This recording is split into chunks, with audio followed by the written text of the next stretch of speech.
Olá, turma, boa tarde a todos. Quero desejar a todos boas-vindas, uma ótima quarta-feira, né? Espero que todos vocês estejam bem e convido a todos a pegarem seus materiais, caderno, caneta, para fazer as principais anotações e observações referente à nossa aula de hoje, que iremos, no módulo 3, estudar as operações de adição e subtração envolvendo os números decimais e, em seguida, vocês irão resolver os exercícios no módulo que inicia da página 121 e vai até a página 124. Lembrando, após resolver esses exercícios, vocês irão postar as fotos em anexo no Google Classroom, certo? Essa postagem é fundamental para que a gente possa ver, né, e fazer a correção das atividades de forma individual. E em seguida a gente tem um raio-x de como foi o desempenho do aluno nesta atividade, para assim, na próxima atividade, a gente poder trabalhar em cima das dúvidas desta semana, beleza? Então vamos lá. Galera, nós estudamos nos números decimais o quadro de ordens. Esse quadro ele facilita a leitura do número decimal. Ele também vai nos auxiliar para a gente identificar a parte inteira e a parte decimal. A gente não pode esquecer que a parte inteira é a parte que fica antes da vírgula, fica no início. E após a vírgula, nós temos a parte decimal. No exemplo, nós temos o número 547 inteiros e 2 décimos. 547 é a parte inteira e os 2 décimos é a parte decimal. No segundo caso, temos 13 inteiros e 96 centésimos. 13 é a parte inteira e 96 é a parte decimal, certo? Por que eu estou retomando este quadro? Porque na soma e na subtração de números inteiros, nós devemos somar ou diminuir a parte inteira com a parte inteira. Devemos também acrescentar vírgula abaixo de vírgula.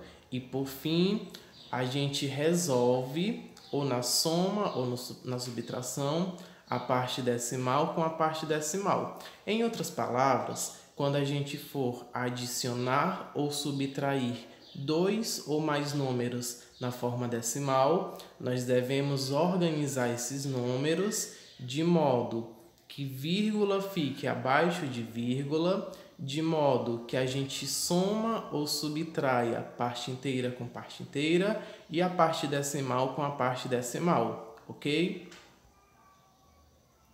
Então, adicionar é somar, é acrescentar, é simples, né? Neste caso, nós estamos vendo uma adição entre dois números decimais. Temos 25 inteiros e 6 décimos mais 0,5.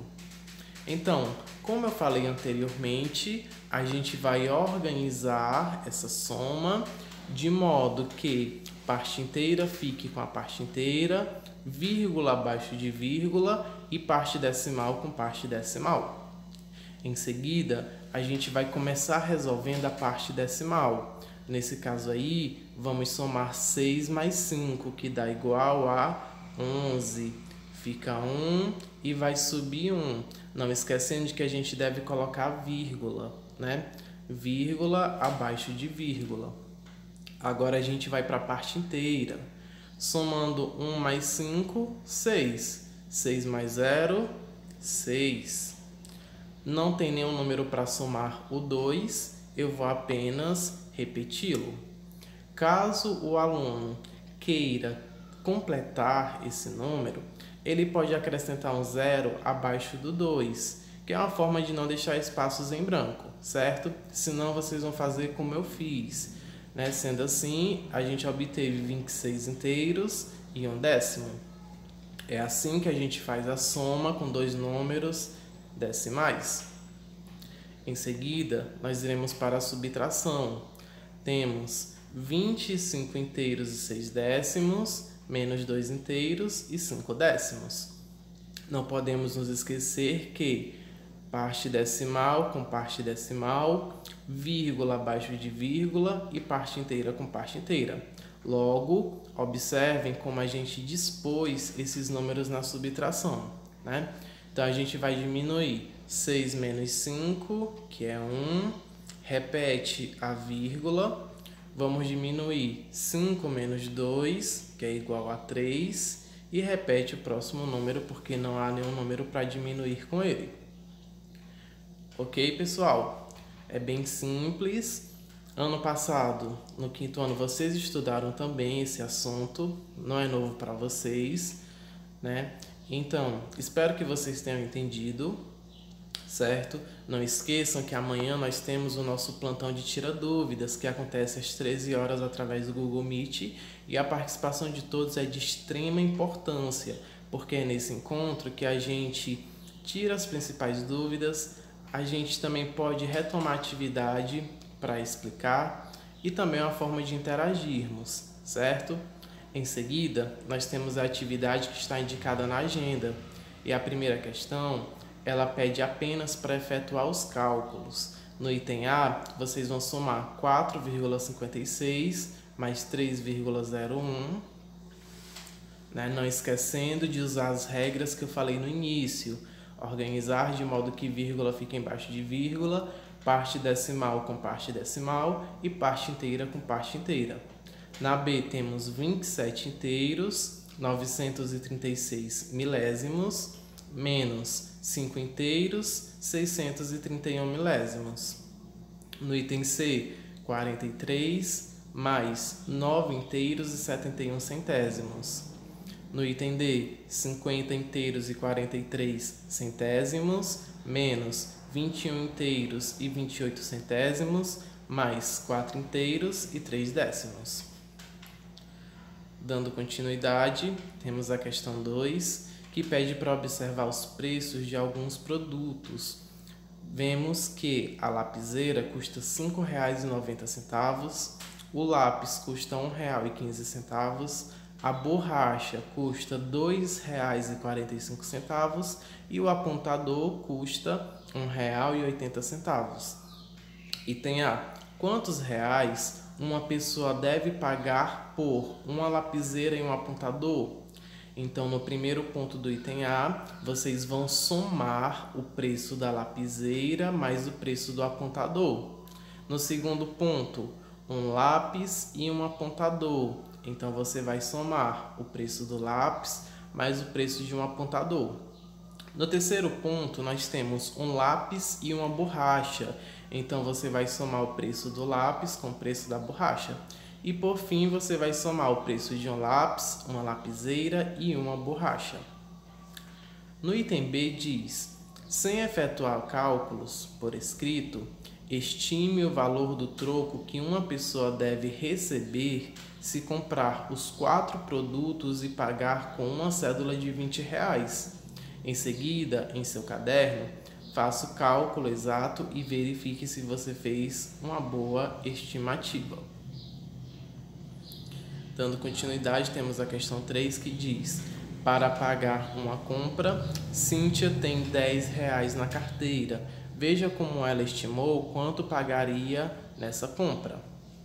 Então, quero comprar 2 produtos.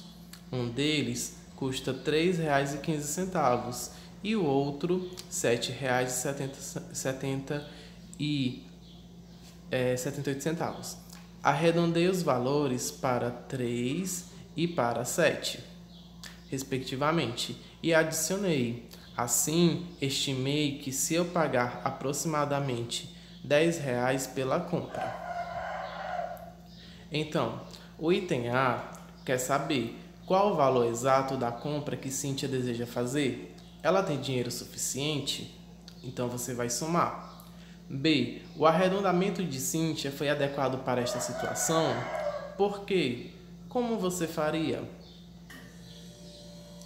A quarta. Em seu caderno, descubra a regra de cada sequência. Depois, escreva os próximos termos de cada uma delas. Então, pessoal, vocês vão analisar a sequência e vão escrever os 5 próximos termos de cada uma delas. Enquanto na quinta questão, vocês vão completar as operações com os algarismos que as tornem verdadeiras, certo? Vocês vão analisar e vão completar os espaços com os algarismos que tornem os resultados verdadeiros. Dando continuidade, temos a questão 8 que diz: usando uma régua, meça o comprimento dos segmentos que ligam A e B. Em seguida, determine em centímetros a soma das medidas desses segmentos.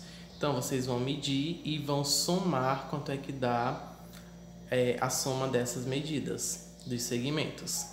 Na sétima, vocês vão observar o quadro que mostra o rendimento médio em grãos, né?